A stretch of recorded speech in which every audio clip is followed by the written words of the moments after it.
আজকের দিনটা জান্নাতের জন্য ছিল খুবই একটা স্পেশাল ডে, কারণ আজকে জান্নাতের জন্য অনেকগুলো উপহার এসেছে।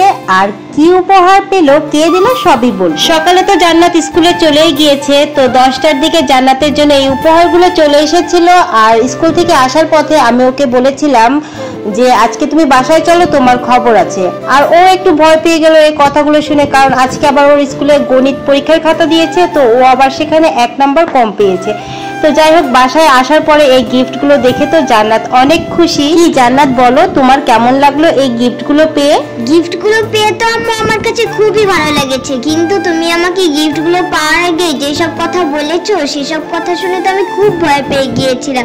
বাসায় যে তুমি আমাকে ভেবেছিলাম খুব মারবে। বাসায় এসে যখন তুমি এই গিফটগুলো আমাকে দিলে তখন তো আমি ঈদের চেয়েও বেশি খুশি হয়ে গিয়েছিলাম। আসলে জান্নাত কখনো এভাবে বাইরের কারো কাছ থেকে কখনো এতগুলো গিফট একসাথে পায়নি, তাই জান্নাত এতগুলো গিফট পেয়ে আজকে এত খুশি হয়ে গিয়েছিল, যেটা আমার ধারণারও বাইরে ছিল। গিফটগুলোর মধ্যে ছিল 2 প্যাকেট রং, একটা হচ্ছে মোম রং 24 কালারের, আরেকটা হচ্ছে কাঠ রং, সেটাও 24 কালারের। আর রংগুলোর কোয়ালিটিও কিন্তু খুবই ভালো ছিল। শুধু কি কালার নাকি, আম্মু যে আমাকে এতগুলো গিফট পাঠিয়েছে সে জানে আমি ড্রয়িং করতে খুব ভালোবাসি, তাই আমাকে ড্রয়িং করার জন্য যা যা লাগে তা সব একসাথে পাঠিয়ে দিয়েছে। এই দেখো, আমার ড্রয়িং করার জন্য আমাকে 12টা পেন্সিল একসাথে পাঠিয়ে দিয়েছে। শুধু কি তাই নাকি, আমি কাগজ কেটে এটা ওটা বানাই দেখে আম্মুর সিজারটা একটু নি, তাই যে আম্মু আমাকে কত বকে। যাক, ভালোই হলো, আম্মুর সিজারটা আর আমার কোনো প্রয়োজন নেই, আমার এখন নতুন সিজার হয়ে গিয়েছে।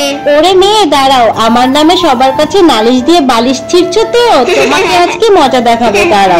সাথে আরো ছিল 2 কৌটা ভর্তি জড়ি। এই জড়িগুলো দিয়ে জান্নাতের এখন দুষ্টমির আর শেষ নেই, ও যাকে পাবে তাকেই জড়ি মাখাবে এখন থেকে, সেটা আমি ভালো করেই জানি। সাথে আরো ছিল রাবার, শার্পনার ছাড়াও আরো কিউট কিউট অনেক ড্রয়িং এর জিনিসপত্র, যেগুলো নামও আমি জানি না।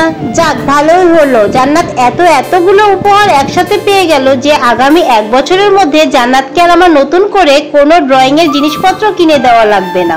এখন আসি মূল কথায়, জান্নাতকে একসাথে এতগুলো উপহার যে দিয়েছে, তার এতগুলো উপহার দেওয়ার একটা কারণ ছিল অবশ্যই। সেই কারণটা হলো জান্নাত যেহেতু এবছর অর্ধবার্ষিক পরীক্ষায় ফার্স্ট হয়েছে, এজন্য জান্নাতকে সে ভালোবেসে এই উপহারগুলো দিয়েছে।